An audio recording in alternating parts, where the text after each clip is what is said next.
اعوذ باللہ من الشیطان الرجیم بسم اللہ الرحمن الرحیم۔ پہلے رکوع میں سورۃ بقرہ کے مسلمانوں کا تذکرہ کیا گیا ہے، ان کی خوبیاں، ان کی صفات بیان کی گئیں۔ آگے پھر 2 آیات میں کفار کی، آگے پھر یہ جو آیات ہیں پورا رکوع، اس میں منافقین کی عادات اور ان کی خصلتیں، برائیاں بیان کی گئی ہیں کہ وہ کیسے لوگ ہیں۔ اللہ فرماتے ہیں وَمِنَ النَّاسِ، اور لوگوں میں سے کچھ لوگ من یقولو، جو کہتے ہیں آمنا باللہ، ہم ایمان لے آئے اللہ کے ساتھ، وبالیوم الآخر، اور آخرت کے دن کے ساتھ، وما ہم بمؤمنین، حالانکہ ہرگز نہیں وہ ایمان لانے والے، ایمان نہیں لانے والے، جھوٹ بولتے ہیں۔ یخادعون اللہ، اللہ تعالیٰ سے دھوکہ بازی کرتے ہیں۔ یہ باب مفعل ہے، مطلب دھوکہ بازی کرتے ہیں، اللہ تعالیٰ سے کرتے ہیں، اللہ بھی ان سے کرتا ہے، وہ اس کا پھر آگے ذکر آئے گا۔ اللہ کا دھوکہ دینے سے، اللہ کا دھوکہ بازی سے کیا مراد ہے؟ کہ دھوکہ بازی کرتے ہیں اللہ تعالیٰ سے، والذین آمنوا، اور ان لوگوں سے جو ایمان لائے۔ حالانکہ اللہ کو کوئی دھوکہ نہیں دے سکتا، لیکن یہ اپنے سوچ میں، اپنے ذہن میں، اپنے خیال میں یہ سمجھتے ہیں ہم اللہ کو دھوکہ دے رہے ہیں، وہ اپنے آپ میں یہی سمجھتے ہیں ہم اللہ کو دھوکہ دیں، پر اللہ کو دھوکہ نہیں دے سکتا۔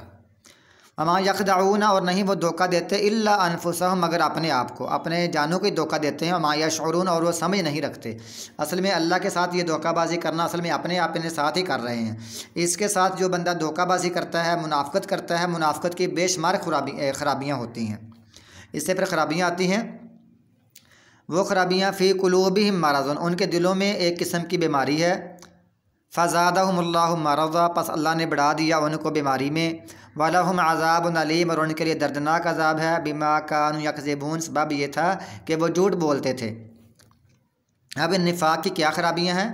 جھوٹ، خیانت، وعدہ خلافی، بد زبانی، فساد مچانا، خود پسند ہو جانا، بے وقوفی اختیار کرنا، دو رخی اختیار کرنا، بزدل بن جانا، طمع اور لالچ کرنا، اور خود بخیل اور کنجوس بن جانا، اور جہاد سے فرار اختیار کرنا، یہ ہے وہ نفاق کی خرابیاں۔ اللہ فرماتا ہے وَإِذَا قِيلَ لَهُمْ، اور جب ان سے کہا جاتا ہے لا تفسدوا، نہ تم فساد کرو، فی الارض، زمین میں، قالوا، کہتے ہیں انما، صرف یا بے شک، نحن، ہم، صرف ہم، مصلحون، اصلاح کرنے والے ہیں۔ اس میں 2 خرابیاں ہیں کہ ایک تو فساد مچاتے ہیں، دوسرا وہ اسی فساد کو اصلاح کا نام دیتے ہیں۔ 2 خرابیاں ثابت ہو گئی نا، ایک تو فساد مچاتے ہیں، فساد کرتے ہیں، دنگا مچاتے ہیں علاقے میں، زمین میں، اور دوسرا اس فساد کو اصلاح کا نام دیتے ہیں۔ الا، سن لو، خبردار، انہم، بے شک وہ، ہم المفسدون، وہ فساد مچانے والے ہیں، ولکن لا یشعرون، اور لیکن وہ شعور نہیں رکھتے۔ اللہ تعالیٰ نے اس آیت میں یہ معیار مقرر کیا ہے کہ صحابہ کرام کی طرح ایمان ہو تو تب ایمان قبول ہے۔ وَإِذَا قِيلَ لَهُمْ، اور جب کہا جاتا ہے ان سے آمنوا، ایمان لے آؤ، کما، جس طرح آمن الناس، لوگ ایمان لائے، یعنی صحابہ کرام ایمان لائے، قالوا، کہتے ہیں انؤمن، کیا ہم ایمان لائیں، کما آمن السفہاء، جس طرح بیوقوف ایمان لائے۔ وہ صحابہ کرام کو بیوقوف سمجھتے، کہتے ہیں یہ بیوقوف ہے، انہوں نے اپنا سب کو خرچ کر دیا، اپنا نقصان اٹھا لیا ہے، اور دیکھو ہم کتنے سیانے ہیں، ہم نے اپنا کبھی پیسے کا نقصان ہی ہونے دیا۔ حالانکہ صحابہ کرام عظیم لوگ ہیں، انہوں نے دنیا میں تو پیسے کا نقصان برداشت کر لیا، لیکن آخرت میں انہوں نے جنت کا سودا کر لیا، جنت میں وہ چلے گئے، دنیا کو چھوڑ دیا، آخرت کو انہوں نے ترجیح دی۔ اور یہ لوگ جو منافق ہیں، یہ ان کو بیوقوف کہتے ہیں، انہوں نے دنیا میں سارا نقصان اٹھا لیا ہے، ہم دیکھو ہم مسلمانوں کی طرف بھی ہیں، ہم کفار کی طرف بھی ہیں، ہم اپنا نقصان ہی ہونے دیتے۔ اللہ فرماتے ہیں نہیں، الا، سن لو، انہم هم السفہاء، خبردار، بے شک وہ خود بیوقوف ہیں، ولکن لا یعلمون، لیکن وہ علم نہیں رکھتے۔ وَإِذَا لَقُوا الَّذِينَ آمَنُوا، اور جب یہ لوگ ملاقات کرتے ہیں آمنوا، ایمان والوں سے، قالوا، کہتے ہیں آمنا، ہم ایمان لے آئے، کہتے ہیں ہم تمہارے ساتھ، ہم ایمان لے آئے، جب کہ ملاقات ہوتی ہے۔ وَإِذَا خَلَوْا، اور جب علیحدہ ہوتے ہیں، إِلَىٰ شَيَاطِینِهِمْ، اپنے سرداروں کی طرف۔ یہ جو لقوا اور خلوا اور یہ قیلا، یہ سارے فعل ماضی کے صیغے ہیں، لیکن جب ان پر اذا آتا ہے تو اس کو مضارع میں اذا، ماضی کو مضارع کر دیتا ہے۔ جب یہ ملتے ہیں اپنے شیطانوں کی طرف، قالوا، کہتے ہیں انا معکم، یقیناً ہم تمہارے ساتھ ہیں، انما، یقیناً، صرف، یعنی سوائے اس کے نہیں، صرف، بے شک، نحن، ہم، مستہزئون، مذاق اڑانے والے ہیں۔ اور اب اس دور میں بھی کچھ لوگ ایسے ہیں جنہوں نے ان چیزوں کا نام تبدیل کر دیا، مثلاً وہ اصلاح کو، جیسے یہ فساد کو اصلاح کہتے ہیں نا، اس طرح آج کل کے دور میں بہت سارے لوگ نے شرک کو ادب کا نام دیتے ہیں، ادب، اور بدعت کو اللہ کے قرب کا ذریعہ کہتے ہیں، یہ قرب الہی ہے، اور جو کفار سے دوستی ہے اس کہتے ہیں حالات کا تقاضا ہے، اور جو نسل کشی ہے اس کو وہ کہتے ہیں نسل کشی، نسل ختم کرنے کو کہتے ہیں یہ منصوبہ بندی ہے، یہ برتھ کنٹرول ہے۔ اور بدکاری کو کہتے ہیں بدکاری پھیلانے کو حقوق نسواں، اور کہتے ہیں یہ بدکاری کو متع اور حلالہ بھی کہہ دیتے ہیں، اور موسیقی کو اور قوالی کہتے ہیں یہ روح کی غذا ہے، اور اسی طرح سگریٹ کو، نشے کو یہ بہادری اور جان بازوں کا انتخاب کہتے ہیں۔ ایسی باتیں یہ لوگ کرتے ہیں، اور یہ جو اللہ تعالیٰ اللہ تعالیٰ فرماتا ہے یہ مذاق اڑانے والے ہیں، یہ ایسی باتیں کرتے ہیں۔ اللہ یستہزئ بہم، اللہ بھی ان کا مذاق اڑاتا ہے۔ وہ یہ اللہ ان کا مذاق کیا اڑاتا ہے، مذاق کرتا ہے، وہ یہ ہے ایک تو ان کی رسی ڈھیلی چھوڑی ہوئی ہے، یہ مذاق ہے ان کے ساتھ، اور دوسرا کل قیامت کو جب یہ مسلمان کے ساتھ جا رہے ہوں گے تو آیت آتی ہے نا قیل ارجعوا وراءکم فالتمسوا نورا فضرب بینہم بسور لہ باب، سورۃ حدید میں ایک آیت آتی ہے، اللہ فرمائے گا جاؤ ادھر جاؤ، جا کر واپس مڑو، اپنا نور تلاش کرو، روشنی تلاش کرو، جب پیچھے مڑیں گے تو وہاں ایک دروازہ بن جائے گا، فضرب بینہم بسور لہ باب، ایک دیوار بن جائے گی، تو یہ ان کے ساتھ مذاق کیا جائے گا۔ ویمدہم، اور ان کو ڈیل دے رہا ہے، فی طغیانہم، اپنے سرکشی میں، یامہون، وہ حیران پھرتے ہیں، اولئک الذین، یہی لوگ ہیں جنہوں نے اشتروا الضلالۃ بالہدی، جنہوں نے گمراہی کو خریدا بالہدی، ہدایت کے بدلے، فما ربحت تجارتہم، پس نہیں فائدہ دیا تجارتہم، ان کی تجارت نے۔ یہ وہ لوگ ہیں جنہوں نے ہدایت کے بدلے گمراہی خرید لی تو نہ ان کی تجارت نے نفع دیا، وما کانوا مہتدین، اور نہ ہی یہ ہدایت پانے والے تھے، نہ ہی یہ ہدایت پانے والے بنے۔ اللہ فرماتا ہے مثلہم، ان کی مثال، کمثل الذی، اس شخص کی مثال کی طرح ہے، استوقد، جس نے خوب جلائی، نارن، آگ، جس نے خوب آگ جلائی، فلما اضاءت، پس جب روشن کر دیا اس آگ نے، ما حولہ، اس کا ارد گرد،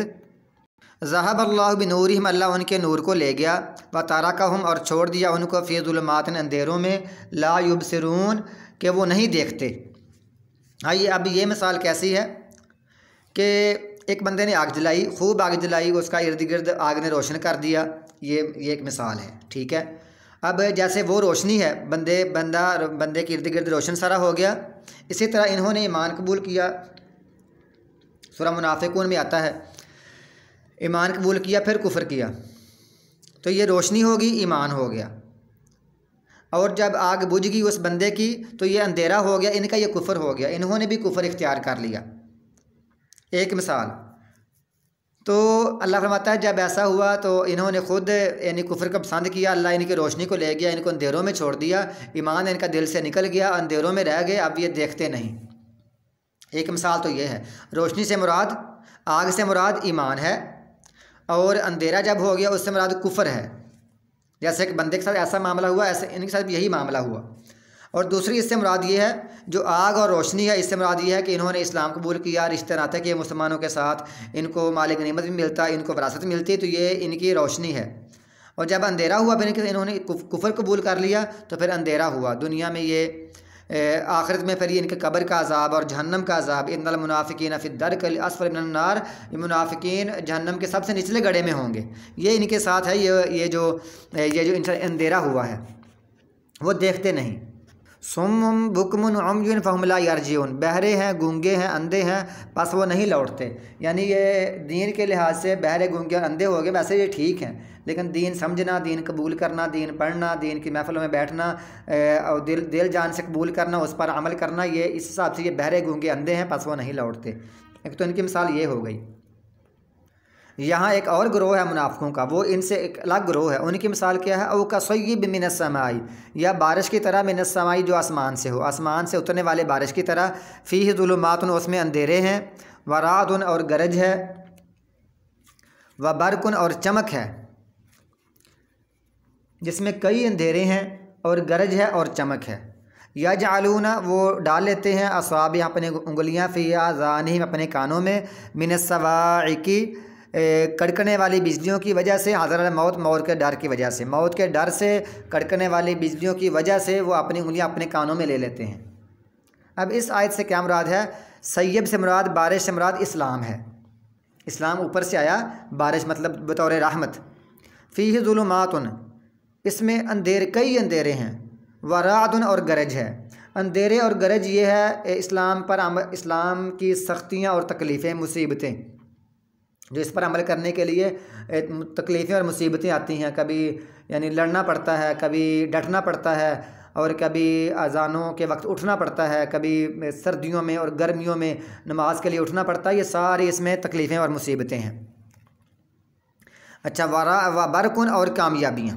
اس میں کامیابیاں بھی ہیں اسلام میں۔ تو یہ ہے اسلام، بارش ہے، سیب کا معنی بارش، ظلمات اور رات کا معنی بہت سی تکلیفیں اور مصیبتیں، اور چمک کا معنی کامیابیاں۔ ایسے موقع پر یہ جو منافق لوگ ہیں یہ کیا کرتے ہیں، کڑکنے والی بجلیاں جو ہے نا، یہ سمرادی ہے یہ جہاد کے احکامات، جہاد کے احکامات، یہاں تلواریں چلتی ہیں، یہاں نیزے چلتے ہیں، چمک ہوتی ہے، جھنکار ہوتی ہے تلواروں کی، تو یہ کڑکنے والی بجلیاں ہیں، ان سے ڈر کے اور موت کا ڈر سے اپنی انگلیاں اپنے کانوں میں لے لیتے ہیں، یعنی نہ سننا پڑے گا نہ عمل کرنا پڑے گا۔ اللہ فرماتا ہے واللہ محیط بالکافرین، اللہ تعالیٰ گھیرنے والا ہے کافروں کو، اگر یہاں یہ بچ بھی جانے والے ہیں اللہ پھر بھی ان کو گھیرنے والا ہے۔ یکاد البرق، قریب ہے بجلی، یخطف ابصارہم، اچک لے ان کی آنکھوں کو، پھر بھی یہ جو بجلی چمک ہے نا ان کی آنکھوں کو اچک کر لے جائے گی۔ کلما، جب بھی، اضاء لہم، وہ روشنی کرتی ہے ان کے لیے، مشوا فیہ، وہ اس میں چل پڑتے ہیں، کبھی کامیابیاں اگر ملتی ہیں تو اس میں چل پڑتے ہیں۔ وَإِذَا أَظْلَمَ، اور جب وہ اندھیرا کرتی ہے ان پر، قاموا، کھڑے ہو جاتے ہیں، جب کبھی مشکل آئی تو مصیبت آئی،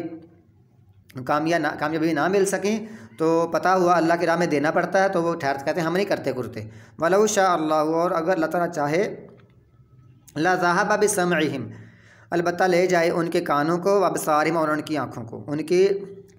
سماعت کو، سننے کو، اور ان کی نگاہوں کو لے جائے، یعنی جیسے پہلے قوموں کے ساتھ سم بکم عمی کر دیا، پہلے منافقوں کے ساتھ ان کو بھی کر دیا، لیکن یہ جو ہے نا یہ کچھ کچھ سنتے ہیں کچھ کچھ نہیں سنتے، تو اللہ ایسے فوری جلدی مہر نہیں لگاتا، اللہ چاہے تو ان کے سماعت کو لے جائے اور ان کی نگاہوں کو لے جائے۔ ان اللہ، بے شک اللہ تعالیٰ علی کل شیء قدیر، ہر چیز پر پوری طرح قادر ہے۔